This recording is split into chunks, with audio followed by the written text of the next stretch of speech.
حضرات، آج ذوالحجہ کی 25 تاریخ ہے اور ہمارے ہاں کچھ تاریخوں کا جو اختلاف ہے اس کی روح سے ہو سکتا ہے کہ 26 ہو۔ آج سے 1384 برس قبل تقریباً آج کے دن حضرت عمر فاروق رضی اللہ تعالی عنہ پر قاتلانہ حملہ ہوا تھا، اس لیے کہ بعض روایات میں 26 ذی الحجہ کا تعین ہوا ہے اور بعض میں الفاظ یہ آئے ہیں کہ ذوالحجہ کے 4 دن باقی تھے جس دن کے حضرت عمر رضی اللہ تعالی عنہ پر یہ قاتلانہ حملہ ہوا۔ حج سے واپسی کو ابھی چند ہی دن ہوئے تھے اور اسی سفر حج کے دوران حضرت عمر رضی اللہ تعالی عنہ نے ایک موقع پر زمین پر لیٹ کر اور ہاتھ آسمان کی طرف پھیلا کر اللہ سے دعا کی تھی کہ پروردگار، میری ذمہ داریاں بہت بڑھ گئی ہیں، اب میرے اعضاء میں ضعف ہے، میں کمزوری محسوس کر رہا ہوں، رعیت بہت بڑھ گئی ہے جس کی ذمہ داری ہے، تو مجھے تو اپنے پاس بلا لے اور اٹھا لے اس سے پہلے کہ میں اپنی ان ذمہ داریوں کے بارے میں مسئول بن جاؤں اور ان کا حق ادا نہ کر سکوں۔ تو روایات میں آتا ہے کہ اس کے بعد چند ہی دن اس دنیا میں انہوں نے بسر کیے ہیں، اس کے بعد یہ قاتلانہ حملہ ہوا۔ 3 دن آپ زندگی اور موت کی کشمکش میں مبتلا رہے ہیں۔ ابو لولو فیروز ایک مجوسی ایرانی غلام تھا حضرت مغیرہ ابن شعبہ کا رضی اللہ تعالی عنہ۔ حضرت عمر نے خاص قاعدہ بنایا ہوا تھا، غیر مسلموں کے مدینے میں داخلے پر پابندی تھی۔ حضرت مغیرہ ابن شعبہ نے خاص طور پر سفارش کر کے حضرت عمر سے اجازت حاصل کی ابو لولو فیروز کے لیے کہ اسے مدینے میں آ کر کام کرنے کی اجازت دی جائے، اس لیے کہ وہ بہت سے فنون سے واقف ہے۔ حضرت عمر نے اجازت دے دی۔ چند دنوں کے بعد وہ فریادی بن کر حاضر ہوا حضرت عمر رضی اللہ تعالیٰ عنہ کی خدمت میں کہ میرے آقا جو ہیں حضرت مغیرہ ابن شعبہ رضی اللہ تعالی عنہ وہ مجھ سے بہت زیادہ ٹیکس وصول کرتے ہیں۔ یعنی یہ معاملہ تھا کہ جو غلام ہوتے تھے وہ اپنا کام کرتے تھے لیکن اپنی آمدنی میں سے ایک حصہ وہ اپنے ان آقاؤں کو دیتے تھے کہ جن کی وہ غلامی میں تھے۔ تو حضرت مغیرہ ابن شعبہ نے جو مقدار مقرر کی 2 درہم روزانہ، اس پر اس نے احتجاج کیا کہ یہ بہت زیادہ ہے۔ حضرت عمر رضی اللہ تعالیٰ عنہ نے اس سے سوال کیا کہ تم کیا کیا کام جانتے ہو؟ جب اس نے گنوائے کہ میں یہ کام جانتا ہوں تو حضرت عمر نے فیصلہ کیا کہ پھر یہ 2 درہم روزانہ زیادہ نہیں۔ اس پر وہ بہت غضبناک ہوا۔ حضرت عمر نے بھی اس سے ایک فرمائش کی کہ میرے لیے ایک ایسی چکی بنا دو جو ہوا سے چلتی ہو اور وہ آٹا پیسے۔ تو اس نے اسی غصے میں یہ کہا کہ ہاں، آپ کے لیے تو میں ایسی چکی بناؤں گا جس کی یاد رہتی دنیا تک باقی رہے۔ اس پر حضرت عمر نے جب وہ چلا گیا تو جو لوگ مجلس میں حاضر تھے ان سے آپ نے فرمایا کہ یہ شخص مجھے قتل کی دھمکی دے گیا ہے۔ لیکن نوٹ کیجئے کہ اسلام نے جو نظام دیا ہے نوع انسانی کو، وہ نظام جو محمد الرسول اللہ صلی اللہ علیہ وسلم نے عطا فرمایا، اور جیسا کہ میں نے بارہا عرض کیا ہے کہ اگر اس کو پوری طرح شباب میں دیکھنا ہو، للی ان بلوم جسے کہتے ہیں انگریزی میں، ایک پھول پوری طرح کھل گیا ہو، اگر وہ نظام اس کیفیت میں آپ دیکھنا چاہیں تو وہ در حقیقت خلافت عمر فاروق کا دور ہے رضی اللہ تعالی عنہ۔ وہ تمام خصائص، وہ تمام برکات جو اس نظام میں ہیں، نظام عدل اجتماعی، وہ اپنے نقطۂ عروج پر نظر آتے ہیں حضرت عمر فاروق رضی اللہ تعالی عنہ کے عہد خلافت میں۔ اسی نظام کا ایک پہلو یہ بھی ہے کہ انسان طبعاً آزاد ہے، اس کی آزادی پر کوئی قدغن، کوئی بندش بغیر کسی ثبوت کے نہیں لگائی جا سکتی۔ خود حضور صلی اللہ علیہ وسلم کے زمانے کا ایک واقعہ ہے کہ کسی شخص کو، مدینے کے کسی شخص کو کسی شبہ میں گرفتار کیا گیا۔ حضور خطبہ دے رہے تھے کہ ایک شخص نے کھڑے ہو کر کہا کہ میرے پڑوسی کو کس جرم کی پاداش میں گرفتار کیا گیا۔ حضور نے اعراض فرمایا، اس کی بات کا نوٹس نہیں لیا، دوسری طرف آپ نے رخ کر لیا، وہ ادھر پھر آ گیا، اس نے پھر سوال کیا تو حضور نے فوراً حکم دیا کہ اس کو رہا کر دیا جائے۔ یعنی یہ کہ اگر کوئی ثبوت موجود نہیں ہے تو معلوم ہوا حضور صلی اللہ علیہ وسلم کے اس طرز عمل سے کہ پھر واقعتاً اس کو گرفتار رکھنا، اسیری میں رکھنا، محبوس رکھنا پھر یہ صحیح نہیں ہے، بلکہ اس کو رہا کر دیا جانا چاہیے۔ یہی معاملہ ہمیں نظر آتا ہے اپنی اس آخری تکمیلی شان میں کہ حضرت عمر یقین کے ساتھ یہ بات کہہ رہے ہیں کہ یہ شخص مجھے قتل کی دھمکی دے گیا ہے،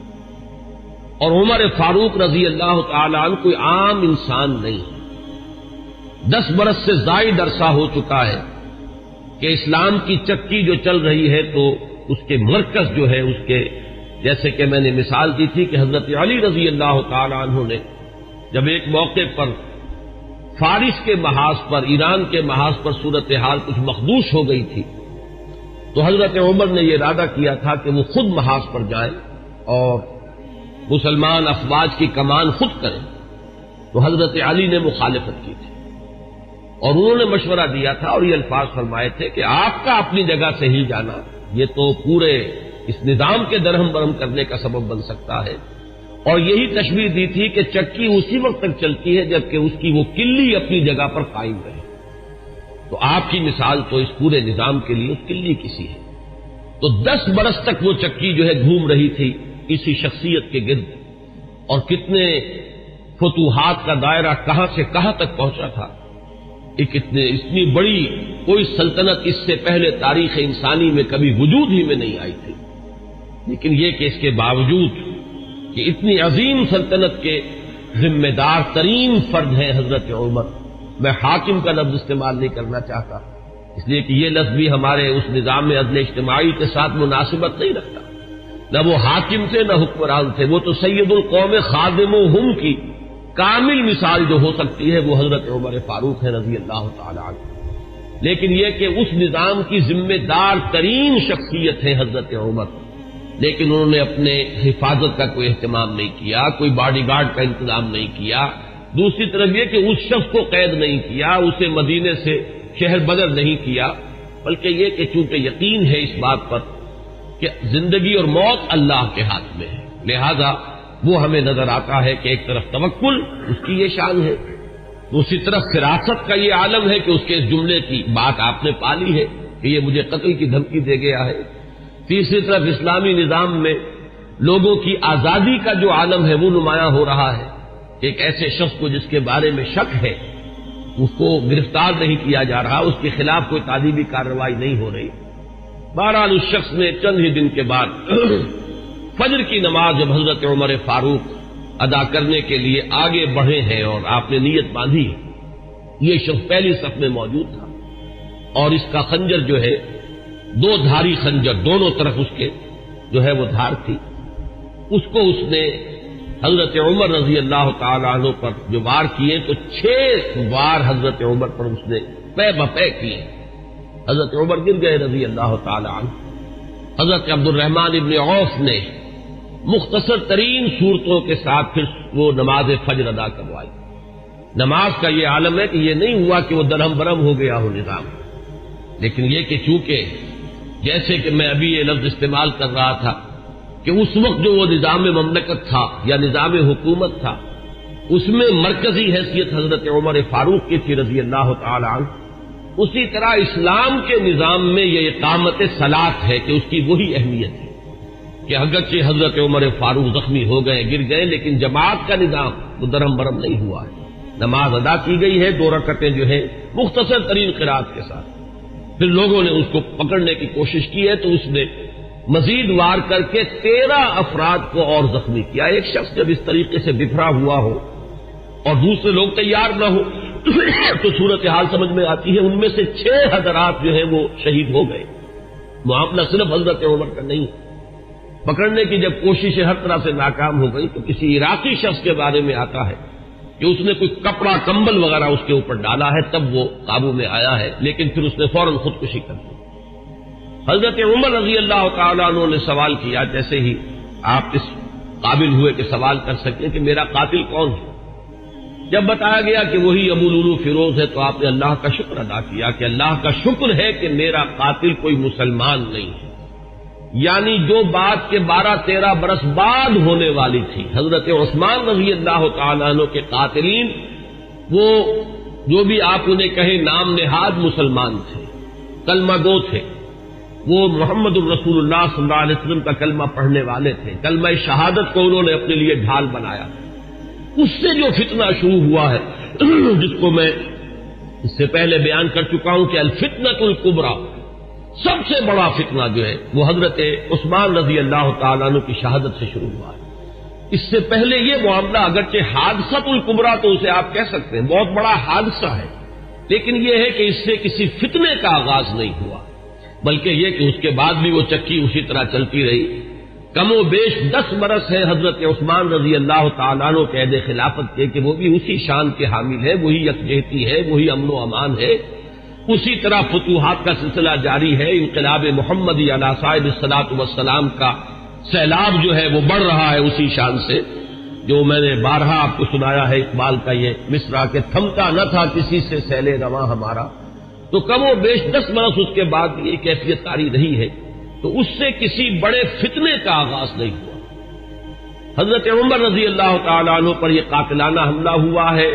26 یا یہ کہ 25، 26، 27 ان میں سے کوئی تاریخ ہوگی، 4 دن بقایا تھے۔ اب اگر 30 کا مہینہ ہو تو اس کی تاریخ اور بن جائے گی، 29 کا ہو تو کچھ بدل جائے گی، تقریباً وہ آج کا دن ہی پڑتا ہے، اور یہ ہے سن 23 ہجری۔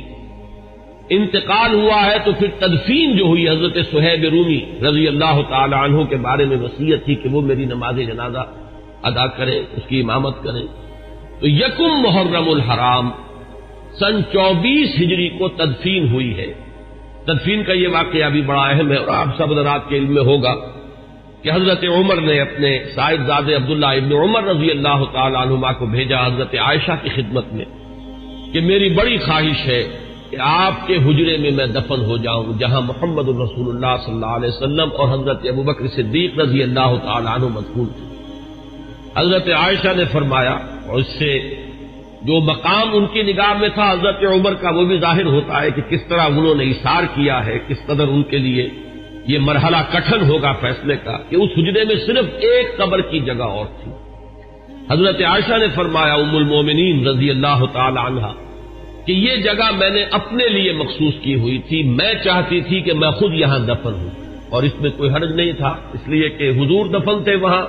وہ آپ کے شوہر تھے، حضرت ابوبکر دفن تھے، وہ ان کے والد تھے، لیکن میں عمر کو اپنی ذات پر ترجیح دیتی ہوں، لہذا میں اجازت دیتی ہوں کہ حضرت عمر کو وہاں دفن کر دیا جائے۔ جب حضرت عمر کے پاس واپس آئے حضرت عبداللہ ابن عمر اور آپ نے پوچھا ہے کہ کیا جواب لائے، اور جواب دیا گیا کہ اجازت ہو گئی ہے،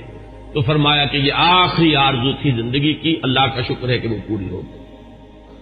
حضرت عمر رضی اللہ تعالیٰ عنہ کی ولادت ہوئی ہے عام فیل کے 13 سال بعد۔ یہ آپ کو معلوم ہوگا کہ عام الفیل جو ہے، جس سال کے ابرہہ نے حملہ کیا تھا خانہ کعبہ پر، وہ آیا تھا لے کر مکے پر چڑھائی کے لیے اپنے ہاتھیوں کے ساتھ اپنا ایک لشکر جرار لے کر آیا تھا، اسی سال حضور کی ولادت باسعادت ہوئی۔ 13 برس بعد حضرت عمر کی ولادت ہے، گویا کہ جب آفتاب نبوت طلوع ہوا ہے، یعنی جب کہ وحی کا آغاز ہوا ہے، تو حضرت عمر رضی اللہ تعالیٰ عنہ کی عمر 27 برس تھی، اور چھٹے سال، اس پہ بالکل اتفاق ہے کہ چھٹے سال نبوت میں، یعنی جب کہ حضور صلی اللہ علیہ وسلم کو آغاز وحی کو آپ پر 6 برس ہو چکے تھے، اس سال یہ ایمان لائے، اس میں کسی اختلاف کی گنجائش نہیں ہے، بلکہ یہ کہ حضرت حمزہ رضی اللہ تعالیٰ عنہ کا بھی کیونکہ سال ایمان لانے کا سال وہی ہے، لہذا اس میں ذرا سا مجھے آج تحقیق کرنی پڑی تو معلوم ہوا کہ حضرت حمزہ پہلے ایمان لائے ہیں، حضرت عمر بعد میں۔ فرق جو ہے وہ صرف 3 دن کا ہے۔ حضرت حمزہ 3 دن قبل ایمان لائے ہیں اور حضرت عمر رضی اللہ تعالی عنہ یہ 3 دن کے بعد ایمان لائے ہیں۔ تو جس وقت وہ ایمان لائے ہیں اس کا مطلب یہ ہے کہ 33 برس عمر تھی حضرت عمر رضی اللہ تعالی عنہ کی، اور جب آپ کا انتقال ہوا ہے، شہادت ہوئی ہے، تو 63 برس عمر تھی، اور یہ وہی عمر ہے جس میں کہ حضور صلی اللہ علیہ وسلم کا انتقال ہوا اور حضرت ابوبکر کا انتقال ہوا۔ یعنی جو قرب اور اعتبارات سے ہے، صاحبین کو، شیخین کو، جو بھی آپ انہیں کہیں، حضرت ابوبکر حضرت عمر رضی اللہ تعالی عنہما، ان دونوں کی جو مشابہتیں حضور کے ساتھ ہیں وہ اس پہلو سے بھی ہے کہ اس دنیاوی زندگی جو ہے اس کا کی وہی مقدار ہے، اتنے ہی عرصے حضور اس دنیا میں رہے ہیں، اس حیات دنیاوی میں، اور اتنے ہی عرصے حضرت ابوبکر اور حضرت عمر رضی اللہ تعالی عنہما۔ اس کے بعد چند الفاظ جو امام نبوی کے ہیں وہ میں آپ کو پڑھ کر سنا رہا ہوں۔ وَكَانَ مِنْ أَشْرَافِ قُرَيْشِ، قریش کے انتہائی جو باعزت گھرانے ہیں ان میں سے ان کا تعلق ہے، یہ بنو عدی سے تعلق رکھتے تھے، اور 8ویں پشت میں حضور کے ساتھ سلسلہ نسب حضرت عمر فاروق رضی اللہ تعالی عنہ کا مل جاتا ہے۔ وَإِلَيْهِ كَانَتِ السِّفَارَةُ فِي الْجَاهِلِيَّةِ، اب ان کا جو مقام جاہلیت میں تھا، اس میں بھی سمجھیے ایام جاہلیت سے مراد ہے اسلام لانے سے پہلے جو ان کا مقام اپنے اس نظام میں تھا جو قبائلی نظام تھا عرب کے اندر، قریش میں ان کی حیثیت کیا تھی؟ تو وَإِلَيْهِ كَانَتِ السِّفَارَةُ فِي الْجَاهِلِيَّةِ كَانَتْ قُرَيْشُ إِذَا وَقَعَتِ الْحَرْبُ بَيْنَهُمْ أَوْ بَيْنَهُمْ وَبَيْنَ غَيْرِهِمْ بَعَثُوا سَفِيرًا أَيْ رَسُولًا وَإِذَا نَافَرَهُمْ مُنَافِرٌ أَوْ فَاخَرَهُم مُفَاخِرٌ بَعَثُوهُ مُنَافِرًا أَوْ مُفَاخِرًا۔ اب یہ قبائلی زندگی کا پورا نقشہ اس عبارت میں آ گیا ہے کہ جہاں کہیں کوئی جنگ ہوتی تھی، جھگڑا ہوتا تھا قریش کا خود اپنے اندر 2 گھرانوں کے مابین، یا قریش کا بحیثیت قبیلہ کسی دوسرے قبیلے سے، تو حضرت عمر کو سفیر کی حیثیت سے بھیجا جاتا تھا، یہ ان کا مقام ہے۔ اور اگر کہیں کوئی مفاخرت ہو جاتی تھی، کہیں کسی بڑے شاعر اور خطیب نے کھڑے ہو کر وہ اپنے قبیلے کے جو ہے مفاخر بیان کیے، تو وہاں پر پھر مقابلے کے لیے بھی، اس تفاخر کے لیے بھی حضرت عمر کو بھیجا جاتا تھا۔ تو یہ ان کا مقام اپنی زندگی میں تھا۔ 2 روایات اب میں آپ کو سنا رہا ہوں حضرت عمر کے اسلام کے ضمن میں جو حضور کی دعا منقول ہے۔ ایک دعا جو ہے اس میں مشہور ہے، عام طور پر حضرت عمر کے موضوع پر، سیرت کے موضوع پر جو تقریریں آپ نے سنی ہوں گی ان میں آپ کی سننے میں آئی ہوگی، ایک دوسری ہے وہ بھی میں چاہتا ہوں کہ آج آپ سن لیں۔ پہلی روایت امام ترمذی رحمۃ اللہ علیہ لائے ہے، اور اس کے راوی حضرت عبداللہ ابن عمر ہے رضی اللہ تعالی عنہما، ان النبی علیہ الصلوۃ والسلام قال، حضور صلی اللہ علیہ وسلم نے فرمایا، اللہم اعز الاسلام باحب هذین الرجلین الیک، بعمر بن الخطاب اور بابی جہل بن ہشام۔ اور اسی روایت کو طبرانی نے حضرت ابن مسعود اور حضرت انس رضی اللہ تعالی عنہما سے روایت کیا۔ گویا کہ یہ 3 روایتیں ہیں، لیکن یہ کہ سند کے اعتبار سے جو امام ترمذی کی روایت ہے وہ چونکہ اونچی ہے لہذا متن اس کا دیا ہے، باقی یہ روایت جو ہے طبرانی لائے ہیں حضرت عبداللہ ابن مسعود سے اور حضرت انس سے رضی اللہ تعالی عنہما کہ اے اللہ ان 2 اشخاص میں سے جو تجھے محبوب ہو اس کے اسلام کے ذریعے سے اسلام کو عزت عطا فرما۔ کون ہے وہ 2 اشخاص؟ حضرت عمر رضی اللہ تعالی عنہ، عمر بن الخطاب اور عمرو بن ہشام۔ ابو جہل اس کی اصل میں کنیت ہے، نام اس کا عمرو تھا، یہ عمر ہے وہ عمرو ہے، عمرو بن العاص، واو آئے گا اس میں لیکن وہ عمرو نہیں ہے بلکہ عمرو ہے، عمرو بن العاص، یہ عمرو بن ہشام تھا۔ میں اس سے پہلے بیان کر چکا ہوں کہ حضور نے ان دونوں کو کیوں سامنے رکھا، یہ ذہن میں رکھیے،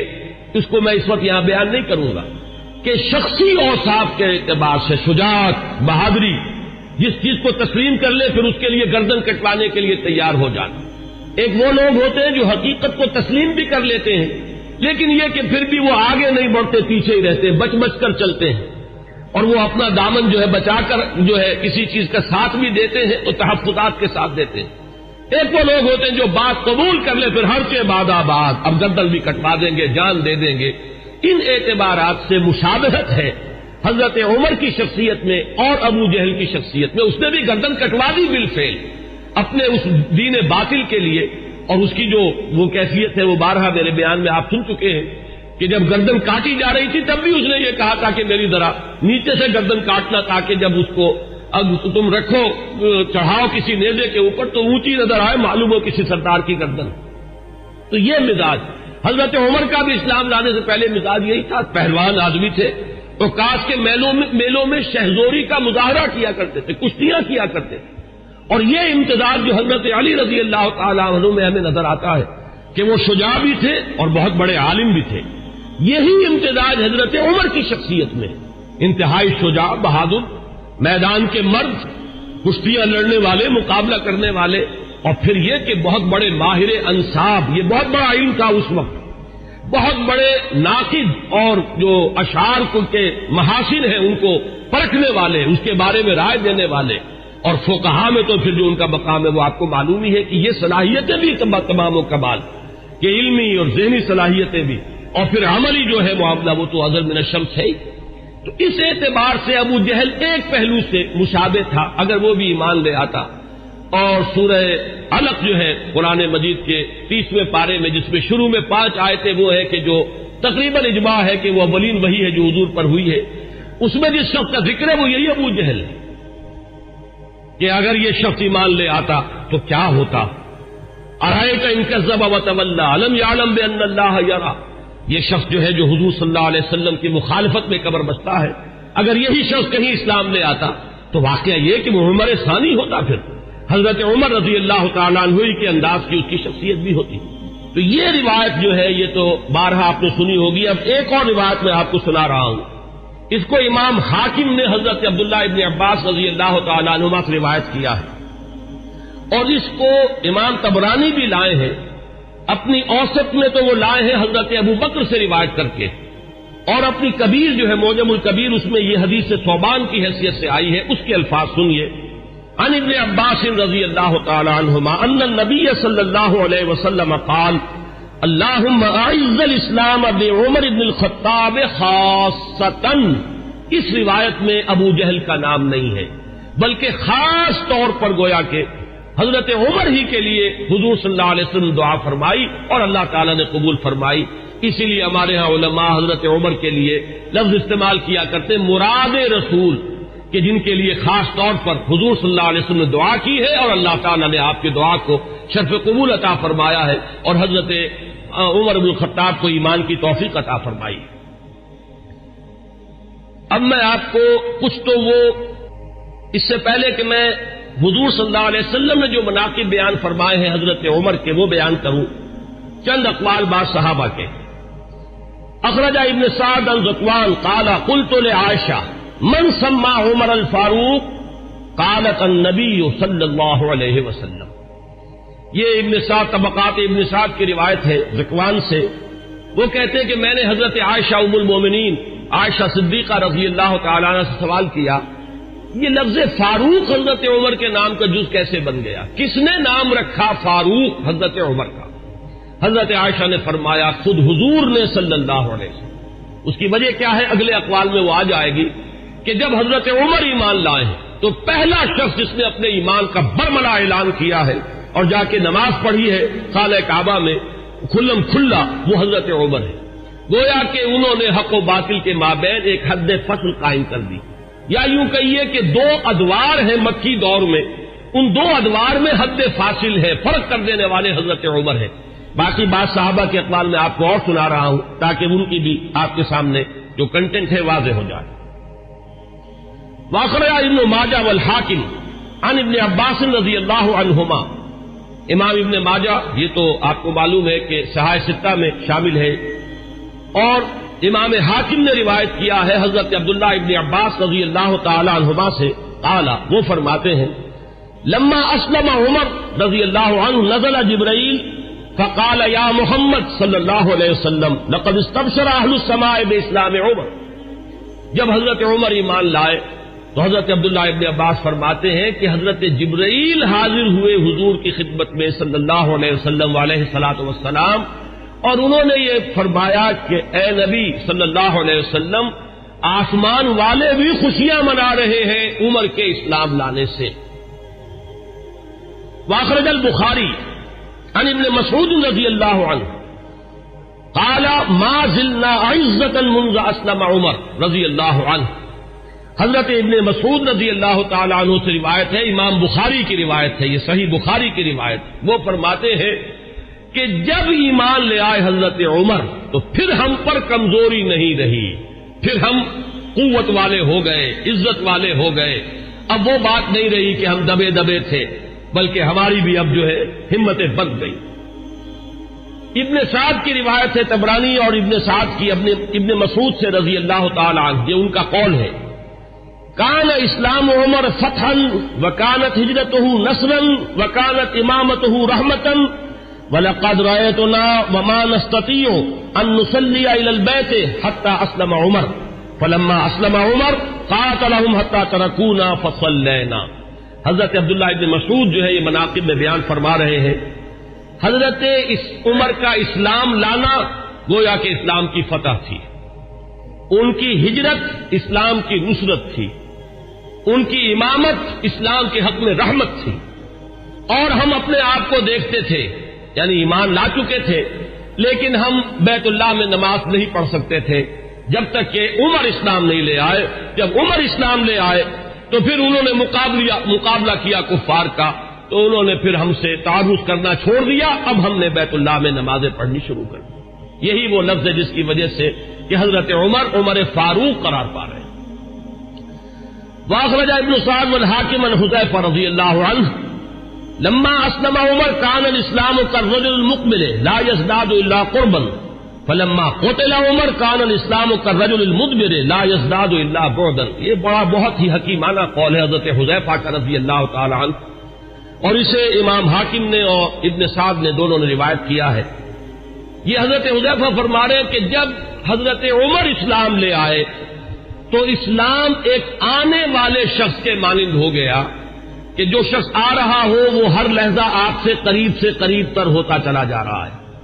گویا کہ یہ اسلام کی ترقی کا ایک اور اسلام کے اقبال کا یہ ایک کی علامت بنا ہے حضرت عمر کا اسلام لانا۔ ولما قتل عمر، اور جب عمر شہید کر دیے گئے رضی اللہ تعالی عنہ، کان الاسلام کالرجل المدبر، تو اب اسلام ایک جانے والے شخص کے مانند ہو گیا، لا یزداد الا بعدا، کہ جو جانے والا ہے وہ ہر قدم جو اٹھاتا ہے وہ ہم سے اور دور ہوتا چلا جاتا ہے۔ گویا کہ اسلام کی عزت کا جو نقطہ عروج ہے، کلائمیکس ہے، وہ حضرت عمر کی ذات ہے کہ در حقیقت ان کے ساتھ ہی اسلام کا دور اقتدار شروع ہوا، غلبہ دور۔ وہ حدیث جو ہے بہت اہم ہے جو امام مسلم لائے ہیں حضرت ابو ہریرہ رضی اللہ تعالی عنہ سے، کہ حضور نے فرمایا بدا الاسلام غریبا وسیعود کما بدا فطوبى للغرباء۔ اسلام کا جب آغاز ہوا ہے تو وہ اجنبی سا تھا، لوگ اس کے جاننے پہچاننے والے نہیں تھے، کچھ اس کے ہمدرد و غمخوار نہیں تھے، بلکہ اصل میں تو مخالفت تھی، مقابلہ تھا۔ حضور نے فرمایا کہ اب اگرچہ دور آ گیا ہے کہ اسلام کو غلبہ حاصل ہو گیا، لیکن عنقریب اسلام پھر اسی حالت کو لوٹ جائے گا۔ تو تہنیت ہو، مبارکباد ہو، خوشخبری ہو ان لوگوں کے لیے جو جب اسلام حالت غربت کو پہنچ جائے تو وہ بھی اسلام کے دامن سے وابستہ رہے، چاہے وہ خود بھی لوگوں کے اندر جو ہے ان کو پہچانا نہ جائے، اجنبی ہو کر رہ جائیں، انہیں دقیانوسی کہا جائے، لیکن وہ اسلام کے دامن سے وابستہ رہے، ان کے لیے تہنیت اور مبارکباد ہے۔ اس حدیث میں سمجھیے تو یوں کہا جا سکتا ہے کہ حضرت عمر ہے وہ حد فاصل، کہ وہ بدا الاسلام غریباً سے اسلام کا جو دور اقتدار شروع ہو رہا ہے، غلبے کا دور، قوت اور عزت کا دور، وہ حضرت عمر کی ذات سے ہے، اور پھر جو ڈھلوان شروع ہو گئی ہے وہ بھی حضرت عمر رضی اللہ تعالیٰ عنہ کی شہادت سے۔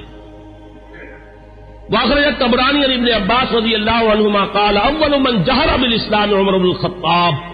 سب سے پہلے جس شخص نے اسلام کا اعلان کیا علی الاعلان وہ حضرت عمر ہے۔ یہ حضرت عبداللہ ابن عباس رضی اللہ تعالیٰ عنہما کا قول ہے۔ ہجرت کے ضمن میں بھی ایک روایت ہے، میں چاہتا ہوں کہ اگرچہ اس کا ذکر پہلے بھی آیا ہے لیکن آج لفظاً میں سنا دینا چاہتا ہوں۔ اخرج ابن عساکر عن علی رضی اللہ عنہ، اس روایت کے راوی حضرت علی ہیں۔ قال ما علمت احد هاجر الا مختفیا الا عمر بن الخطاب، حضرت عمر فرماتے میں نہیں جانتا کسی بھی شخص کو مگر یہ کہ اس نے ہجرت کی ہے خفیہ طریقے پر سوائے عمر بن الخطاب، یعنی جو بھی ہجرت کے لیے نکلتا تھا خفیہ طریقے سے نکلتا تھا، لوگوں کو معلوم نہ ہو جائے، خام خواہ راستہ روکیں گے، کوئی تکلیف پہنچائیں گے، سوائے حضرت عمر کے۔ اب آپ اس حضرت علی رضی اللہ تعالیٰ عنہ کی زبان سے حضرت عمر کی جو ہجرت ہے اس کا پورا واقعہ سنیے۔ فَإِنَّهُ لَمَّا هَمَّ بِالْهِجْرَةِ، اس لیے کہ جب حضرت عمر نے ارادہ کیا ہجرت کا، تقلد سیفہ، تو انہوں نے اپنی جو ہے تلوار جو ہے وہ لی، گردن میں ڈالی، وَتَنَكَّبَ قَوْسَهُ، اپنی کمان جو ہے وہ اپنے کندھے میں ڈالی، وَانْتَقَضَ فِي يَدِهِ أَسْهُمًا، اور اپنے ہاتھ میں تیر بھی لے لیے تیار کہ کمان سے کے ساتھ جو ہے وہ تیر جو ہے ہاتھ میں موجود ہو۔ وَأَتَى الْكَعْبَةَ، اور آئے وہ مسجد حرام میں کعبے کے پاس، وَأَشْرَافُ قُرَيْشٍ بِفِنَائِهَا، اور قریش کے بڑے بڑے سردار جو ہیں وہ کعبے کے صحن میں، یہی جس وقت مسجد حرام کہلاتی ہے، خانہ کعبہ تو وہی گھر ہے، اس کے ساتھ جو صحن ہے یہ فنا ہے اس کا صحن ہے۔ فطاف سبعا، تو 7 چکر لگائے حضرت عمر رضی اللہ تعالیٰ عنہ نے اسی کیفیت کے اندر خانہ کعبہ کے۔ ساتھ ہی آپ کو معلوم ہوگا اشواط ہوتے ہیں جب عمرے کے لیے یا حج کے اندر جب بھی وہ طواف کیا جاتا تو ساتھ ہے۔ ثم صلی رکعتین عند المقام، پھر مقام ابراہیم کے پاس آ کر پورے سکون سے 2 رکعتیں پڑھی۔ ثم اتی حلقہم واحد واحدۃ، پھر جو لوگ بیٹھے ہوئے تھے ایک ایک کے پاس آ کر انہوں نے کہا فقالت شاہق الوجوہ، لوگ چہرے جو ہے وہ کملا گئے، عزت ختم ہوئی، اور اس کے بعد فرمایا من اراد ان تسکلہ امہ او یتم ولدہ او ترمل زوجتہ، جس شخص کی بھی یہ خواہش ہو کہ اسے روئے اس کی ماں اور یتیم ہو جائے اس کے بچے اور بیوہ ہو جائے اس کی بیوی، فلیلقنی وراء ھذا الوادی، تو وہ آئے اور اس وادی کے پیچھے ذرا مجھ سے مقابلہ کر لے۔ یہ اعلان کر کے ذرا الفاظ غور کیجئے، جس کا بھی ارادہ ہو، جو چاہتا ہو کہ اسے اس کی ماں روئے اور اس کے بچے یتیم ہو جائیں اور اس کی بیویاں یا بیوی جو ہے وہ بیوہ ہو جائے، تو ذرا آ جائے میرا مقابلہ کر لے۔ فرمایا حضرت علی فرماتے فما تبعہ بینہم احد، ان میں سے کسی کو یہ جرأت نہیں ہوئی کہ وہ حضرت عمر کا پیچھا کرتا۔ اس کے بعد اب چند احادیث میں آپ کو سنا رہا ہوں جو حضرت عمر کی شان میں، اگرچہ امام سیوطی نے تو یہ بہت سے اس میں نقل کیے ہیں، لیکن میں یہ چاہتا ہوں کہ صرف صحاح کی جو روایات ہیں وہ آپ کو سناؤں۔ باقی یہ کہ ابن عساکر اور حاکم مختلف اور طبرانی یہ جو یعنی کتابیں حدیث کی ہیں جن کا درجہ بہرحال وہ نہیں ہے، وہ آپ میں سے جس کو بھی شوق ہوگا وہ اس کو اپنے طور پر مطالعہ کر لے گا، لیکن یہ روایات جو ہیں یہ تو متفق علیہ۔ اخرج الشیخان عن ابی ہریرہ رضی اللہ عنہ، اب یہ حضرت امام بخاری اور امام مسلم دونوں کی یعنی کا اتفاق ہے اس روایت پر۔ قال، حضرت ابو ہریرہ فرماتے قال النبی علیہ الصلوۃ والسلام، حضور صلی اللہ علیہ وسلم نے فرمایا بین انا نائم، کہ اسی اثناء میں کہ میں سویا ہوا تھا، رأیتنی فی الجنہ، میں نے اپنے آپ کو جنت میں پایا، یہ خواب کا ذکر فرما رہے حضور۔ فإذا امرأة تتوضأ إلى جانب قصر، تو میں نے دیکھا کہ ایک عورت، ایک خاتون ہے، ایک بہت بڑا قصر ہے، محل ہے، اس کے ساتھ کوئی لان ہوگا، پائن باغ ہوگا، اس میں وہ وضو کر رہی ہیں۔ قلت لمن هذا القصر، میں نے پوچھا، فرشتوں سے پوچھا ہوگا آپ نے، کس کا ہے یہ محل؟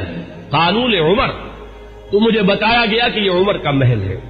فذکرت غیرتک، اب یہ بات بھی حضور فرما رہے حضرت عمر سے کہ عمر اس وقت مجھے تمہاری غیرت کا احساس ہوا، کہ گویا کہ وہ تمہاری زوجہ ہیں جنت میں جن کو میں نے دیکھا، تو مجھے اندازہ ہوا تمہاری تو بڑی غیرت ہے تمہاری طبیعت میں کہ میں نے تمہاری بیوی کو دیکھا اس وقت، تو حضرت فَلَّيْتُ مُدْبِرًا، تو میں تمہاری غیرت کا خیال کر کے فوراً وہاں سے ہٹ گیا۔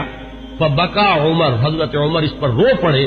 وقال علیک غار یا رسول اللہ، تو انہوں نے فرمایا کہ حضور کیا میں آپ سے غیرت کروں گا؟ کیا اس کا کوئی امکان ہے کہ میری غیرت جو ہے وہ آپ کے معاملے کے اندر اس طریقے سے جاگے؟ بہرحال اس حدیث نے حضرت عمر کا جو مقام ہے اس کو واضح کیا۔ پھر سنیے، اخرج الشیخان عن ابن عمر ان رسول اللہ صلی اللہ علیہ وسلم قال، یہ بھی متفق علیہ روایت ہے، حضور نے فرمایا بین انا نائم شربت، میں ایک سویا ہوا تھا، خواب ہی میں نے پیا، یعنی اللبن، کیا پیا؟ دودھ پیا، حتی انظر الری یجری من اصفاری، اتنا پیا کہ وہ جو اس کے تر و تازگی اس سے پیدا ہوئی، میں نے محسوس کیا کہ اس کا اثر میرے ناخنوں تک پہنچ گیا، وہ تازگی جو ہے یا وہ قوت جو حاصل ہوئی اس سے وہ میرے ناخنوں سے ٹپک رہی ہے، بہہ رہی ہے۔ ثم ناولتہ عمر، پھر میں نے وہ پیالہ جو ہے وہ عمر کو دے دیا۔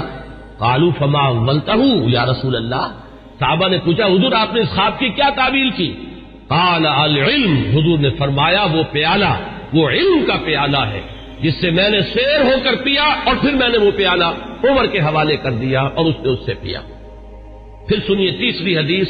اخرجہ الشیخان، پھر اس حدیث کے راوی بھی دونوں ہیں امام بخاری امام مسلم، عن ابی سعید الخدری رضی اللہ عنہ،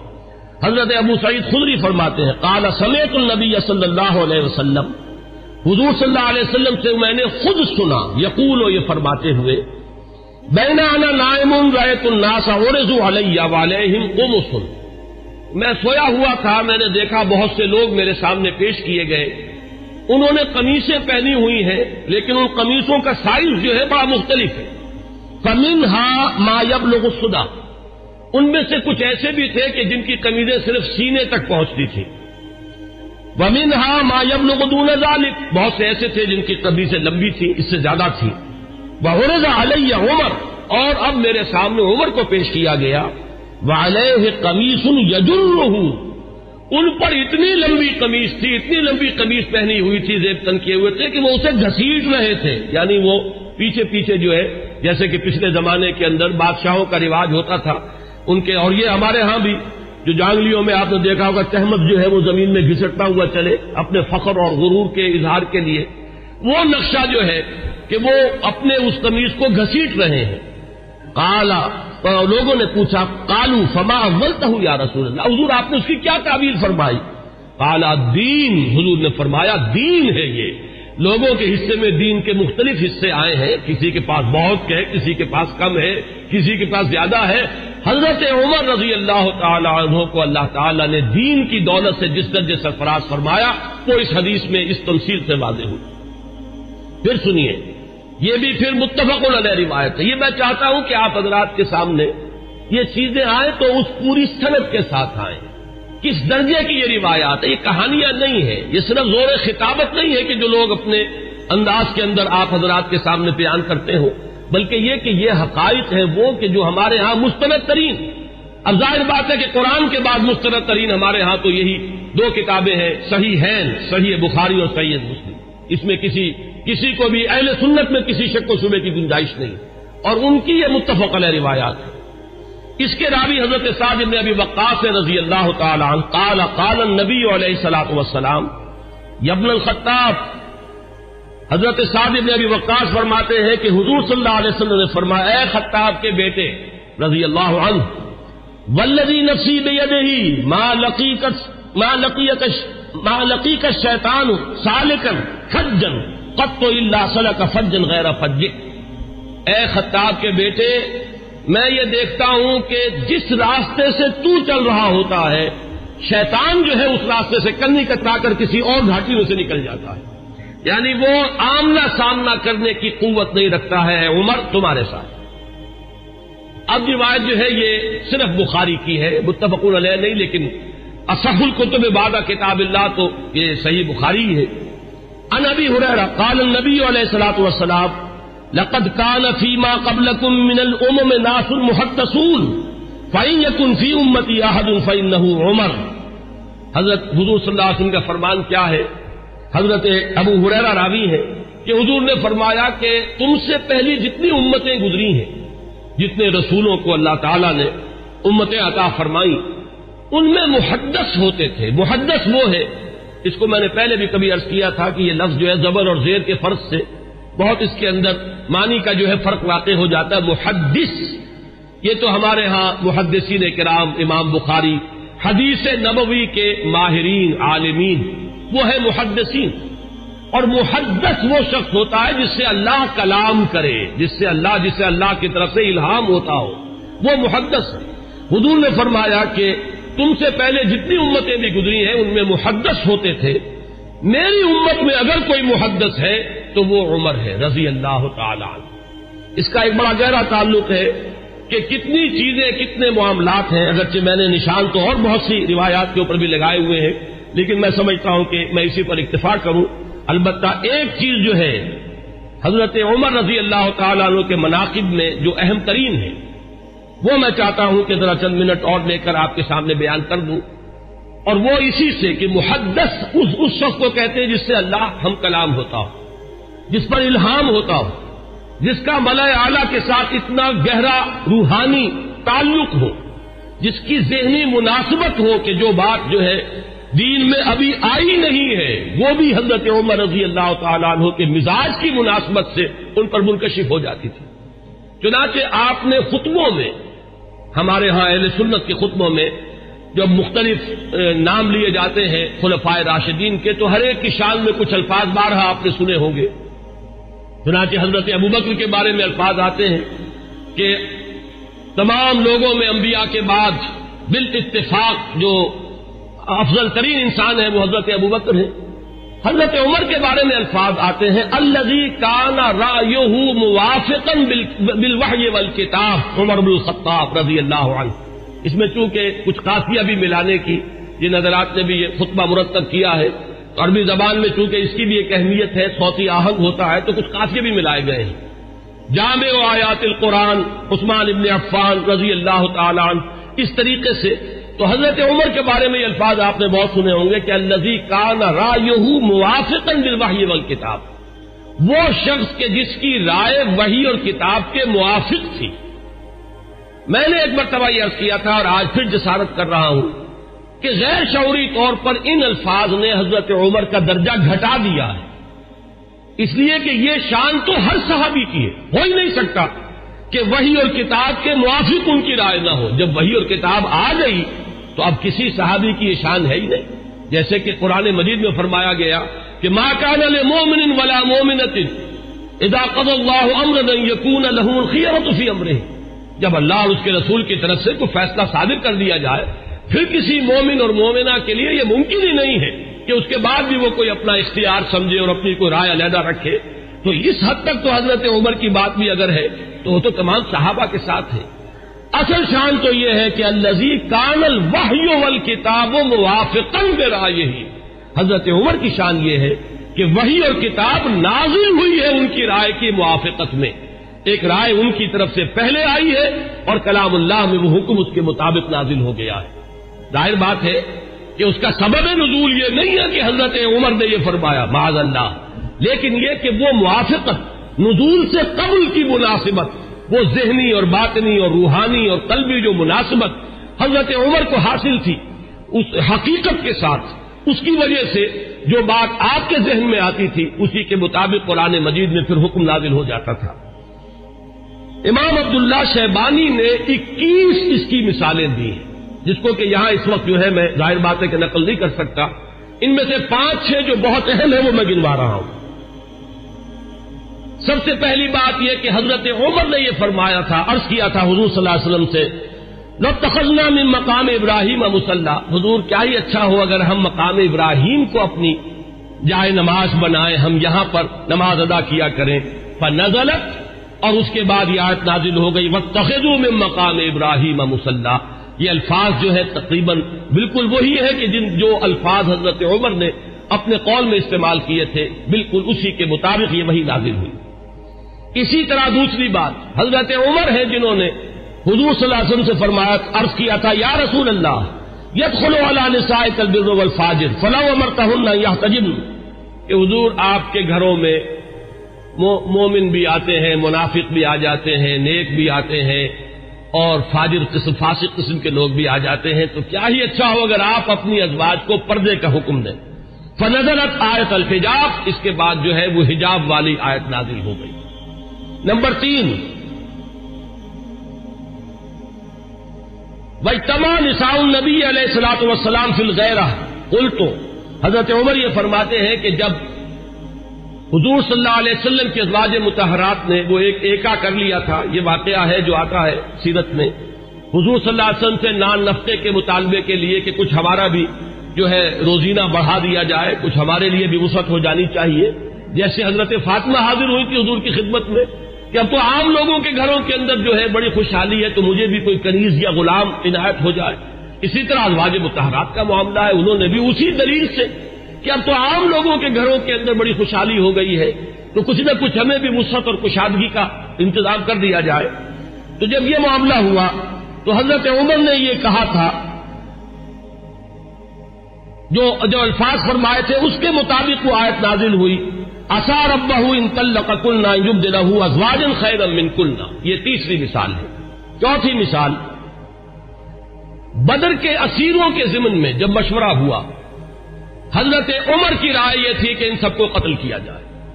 نہ صرف یہ کہ قتل کیا جائے بلکہ جو بھی رشتہ دار ہو کسی اسیر کا مسلمانوں میں سے، قریب ترین رشتہ دار، وہ اپنے ہاتھ سے اسے قتل کرے. اگرچہ حضور صلی اللہ علیہ وسلم پر تو آپ کو معلوم ہے کہ غلبہ تھا، رافت، رحمت، شفقت، نرمی. اسی لیے قرآن مجید میں 2 جگہ وہ آیت نازل ہوئی ہے کہ حضور سے فرمایا اللہ نے کہ نبی آپ کی نرمی کے یہ لوگ حقدار نہیں ہیں، یہ کفار اور منافقین. آپ کی نرمی اہل ایمان کے حق میں ہو تو کیا کہنے ہیں، مطلوب ہے. لیکن یہ آپ کی نرمی سے جو بیجا فائدہ اٹھا جاتے ہیں کفار و منافقین، تو ذرا آپ اپنی طبیعت میں ان کے لیے سختی پیدا کیجیے. یا ایھا النبی جاہد الکفار والمنافقین واغلظ علیہم. 2 جگہ پر یہ آیت آئی ہے، سورہ تحریم میں بھی ہے، سورہ توبہ میں بھی ہے. تو وہی بات جو ہے یہاں پر ہوئی تھی کہ حضور کی طبیعت میں بھی غلبہ تھا، اور حضرت ابوبکر انتہائی رقیق القلب، حضور صلی اللہ علیہ وسلم کی سیرت کے اس اعتبار سے عکس کامل، وہی شفقت اور رحمت. ارحم امتی بامتی ابوبکر واشدہم فی امر اللہ عمر. وہی معاملہ یہاں تھا. تو بہرحال جب یہ فیصلہ ہو گیا کہ انہیں فدیہ لے کر چھوڑ دیا جائے، تو پھر قرآن مجید میں جو آیت نازل ہوئی سورہ انفال میں ہے، وہ آپ کے علم میں ہوگا کہ اس میں توثیق ہوئی حضرت عمر کی رائے کی. اسی طریقے سے شراب کی حرمت کے ضمن میں حضرت عمر رضی اللہ تعالیٰ عنہ نے پہلے سے کہنا شروع کر دیا، اور بار بار وہ دعا کرتے تھے اللہ اس شراب کے ضمن میں تو آخری اور حتمی اور جو فیصلہ کن حکم ہے وہ نازل فرما دے. تو اس کے بعد اللہ تعالیٰ نے اس کی آخری حرمت کا جو ہے وہ فیصلہ فرمایا، اس کی جو آیت جو ہے وہ نازل ہوئی. ایک اور اہم مقام ہے، یہ ابن ابی حاتم لائے اپنی تفسیر میں حضرت انس سے، قال عمر، اور حضرت عمر رضی اللہ تعالیٰ عنہ خود اس کے راوی ہیں. وافقت ربی فی 40. یہاں حضرت عمر فرما رہے ہیں 4 چیزوں میں میرے رب کے ساتھ میری کامل موافقت ہو گئی کہ جو بات میرے ذہن میں آئی، بلکہ یہاں تو میں جو مثال دے رہا ہوں جو زبان پر آ گئی حضرت عمر کے، بالکل وہی جو ہے وحی کے اندر الفاظ نازل ہو گئے. وہ فرماتے ہیں کہ نزلت هذه الآیہ، جب یہ آیت نازل ہوئی ہے سورہ مومنون میں ہے، وَلَقَدْ خَلَقْنَا الْإِنسَانَ مِنْ سُلَالَةٍ مِنْ طِينٍ ثُمَّ جَعَلْنَاهُ نُطْفَةً فِي قَرَارٍ مَكِينٍ ثم خلقنا النطفة علقة فخلقنا العلقة مضغة فخلقنا المضغة عظاما فكسونا العظام لحما ثم انشأناه خلقا آخر.